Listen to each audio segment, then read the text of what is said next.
Welcome, good evening to my channel GK law classes.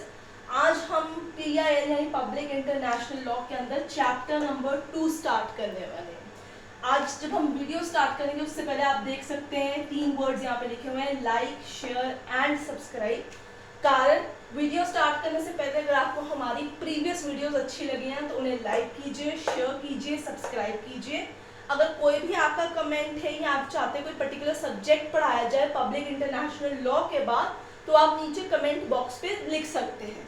तो आइए शुरू करते हैं आज हम अपना अगला थर्ड सीरीज चैप्टर नंबर 2 के साथ, जिसके अंदर आज हम कुछ इंपॉर्टेंट टर्मिनोलॉजीज जो है वो अंडरस्टैंड करेंगे और एक नया चैप्टर स्टार्ट करेंगे।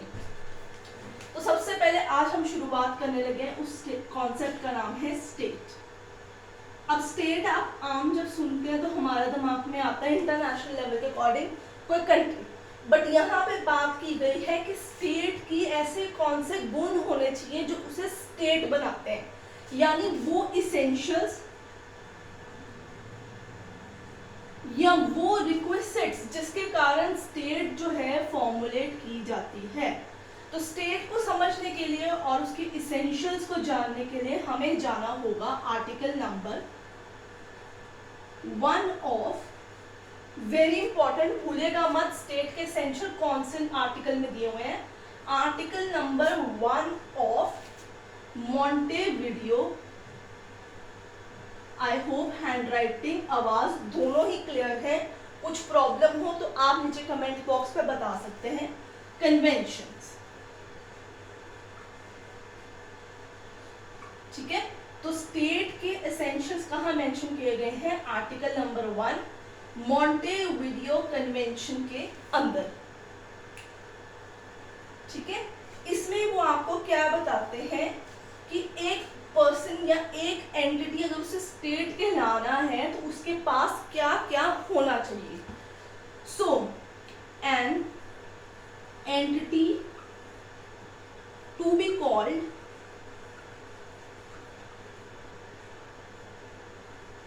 as a state should possess, ठीक है। तो एक एंटिटी को स्टेट कहलाने के लिए उसके पास 4 कौन से एसेंशियल्स होने चाहिए। कितने एसेंशियल्स होंगे? 4 एसेंशियल्स होंगे हमारे पास। तो आइए देखते हैं कि स्टेट को स्टेट कहलाने के लिए 4 एसेंशियल्स कौन से जरूरी हैं। तो ये चीज आपको याद रखनी होगी। आर्टिकल 1 ऑफ मॉन्टेविडियो कन्वेंशन के अंदर ये बात बोली गई है कि कौन से एसेंशियल्स चाहिए हमें। तो आइए देखते हैं कौन से चाहिए। सबसे पहले हमें नंबर 1 चाहिए परमानेंट पॉपुलेशन,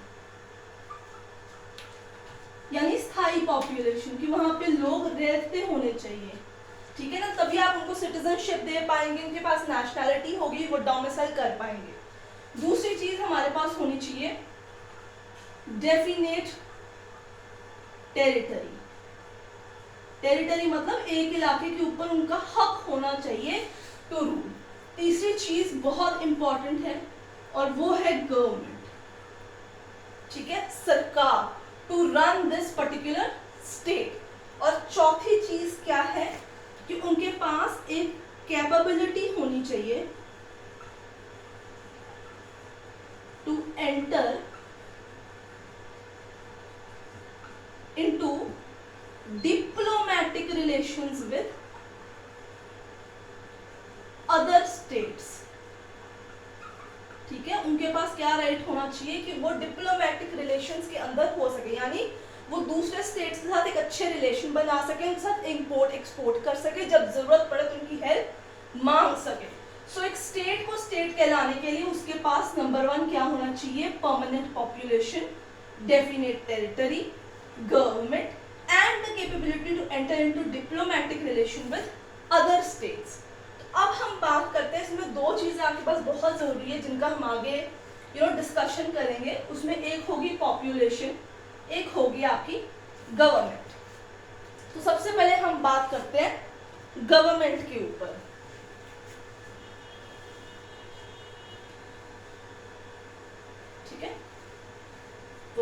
गवर्नमेंट की हम बात करते हैं। अब गवर्नमेंट होती क्या है, क्योंकि सबसे पहला क्वेश्चन आता है कि गवर्नमेंट होती क्या है।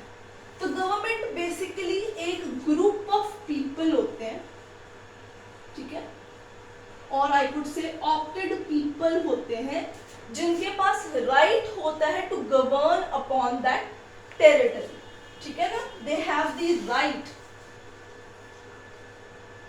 टू गवर्न किसके ऊपर, ऑन कम्युनिटी, एंड इसके साथ क्या होना चाहिए, उस कम्युनिटी की कंसेंट होनी चाहिए। तो जब हम वोट देते हैं हमारा कंसेंट होता है, हम सरकार चुनते हैं, वो हम पे गवर्न करते हैं। तो गवर्नमेंट को बेसिकली हम इस तरीके से रिप्रेजेंट करते हैं। अब आगे बात चलते हैं हमारे आज के इम्पोर्टेंट टॉपिक के ऊपर। आई होप आपको स्टेट के एसेंशियल्स पता चल गए, गवर्नमेंट क्या है पता चल गई। अब क्या होता है कहानी के अंदर, चैप्टर नंबर 2 की तरफ हम बढ़ते हैं, जिसमें हमारे पास ये बात आती है कि अगर हमारे पास कोई स्टेट है, हमारे पास कोई टेरिटरी है, लोग हैं, गवर्नमेंट है, तो अब क्या चाहिए उस स्टेट को स्टेट कहलाने के लिए। तो उस स्टेट को स्टेट कहलाने के लिए चाहिए रिकॉग्निशन। क्या चाहिए, रिकॉग्निशन। तो आज का टॉपिक है हमारा रिकॉग्निशन, ठीक है, यानी उस सॉवरेन स्टेट को सबके द्वारा जो है पहचान मिले कि वो एक स्टेट है। तो हम यहाँ पे आज जो टॉपिक कवर करेंगे वो होगा आपके पास रिकॉग्निशन। जब हम रिकॉग्निशन पढ़ते हैं तो हमें याद रखना होगा इसके 2 थ्योरीज होती हैं, वेरी इंपॉर्टेंट, आपको याद रखना होगा। कौन सी, कॉन्स्टिट्यूटिव और दूसरी आती है डेक्लरेटरी, ठीक है। डेक्लरेटरी को कभी कभी एविडेंटरी भी कहते हैं, ठीक है, और कर लीजिए। तो हमारे पास ये 2 इनकी थ्योरीज आती हैं, ठीक है। अब बात करते हैं कि ये चीज होती क्या है। तो इसमें क्या होता है कि बेसिकली वो कहते हैं कॉन्स्टिट्यूटिव थ्योरी का मतलब है कि एक स्टेट अगर बन गई है, कॉन्स्टिट्यूट कर गई है, तो वो अपने आप ही सॉवरेन स्टेट कहला ली जाएगी, उसको स्पेशली किसी से मांगना नहीं पड़ेगा रिकॉग्निशन। जबकि दूसरी तरफ डेक्लरेटरी जो है, तो इसमें कहते हैं, यहाँ पे उन्होंने बताया हुआ है कि डेक्लरेटरी का मतलब होता है फॉर्मेलिटी क्रिएट करना, कि if a state is form, सरकार है, टेरिटरी है, वहां पे गवर्नमेंट है, तो it is but obvious declaratory के तहत रिकॉग्निशन मेयर एक्नॉलेजमेंट होती है, ठीक है। अब हम इन पे सबसे इंपॉर्टेंट बात करते हैं, इसके पाइनियर्स कौन है, यानी कौन इनको सपोर्ट करता है। सबसे पहले कॉन्स्टिट्यूटिव जो हमारी थ्योरी है उसको हेगल सपोर्ट करता है, उनके पाइनियर भी कह सकते हैं आप, ठीक है। इसी तरीके से हॉलैंड जो है वो भी इस थ्योरी को सपोर्ट करते हैं। जबकि दूसरी तरफ आप बात करें तो हॉल है हमारे पास, और हमारे पास वैगनर भी है, जो इन पर्टिकुलर थ्योरीज को सपोर्ट करते हैं, ठीक है। अब बात आती है रिकॉग्निशन की थ्योरीज, तो हमें समझ आ गई कि कौन सी भाई थ्योरीज हैं, स्टेट हो गई, गवर्नमेंट हो गई हमारे पास, उनको रिकॉग्निशन भी दिलानी है। पर रिकॉग्निशन किस तरीके से दिलाई जाए, यानी टाइप्स ऑफ रिकॉग्निशन, जो कि बहुत इंपॉर्टेंट पार्ट है रिकॉग्निशन के अंदर। सो आइए अब हम वो देखते हैं पार्ट, टाइप्स ऑफ रिकॉग्निशन, ठीक है। सो मोड ऑफ रिकॉग्निशन में हमारे पास 2 चीजें आती हैं, डी फैक्टो, ठीक है, और आती हैं डी ज्यूरे, ठीक है। तो डी फैक्टो यानी आपका प्रोविजनल रिकॉग्निशन, आप कोई डिप्लोमेटिक रिलेशन नहीं बना सकते, बट आपकी एग्जिस्टेंस है, तो कोई भी ऑपोजिट पार्टी चीज आपको मान लेगी ऑन द इंटरनेशनल लेवल कि हाँ बस ये एग्जिस्टेंस में है।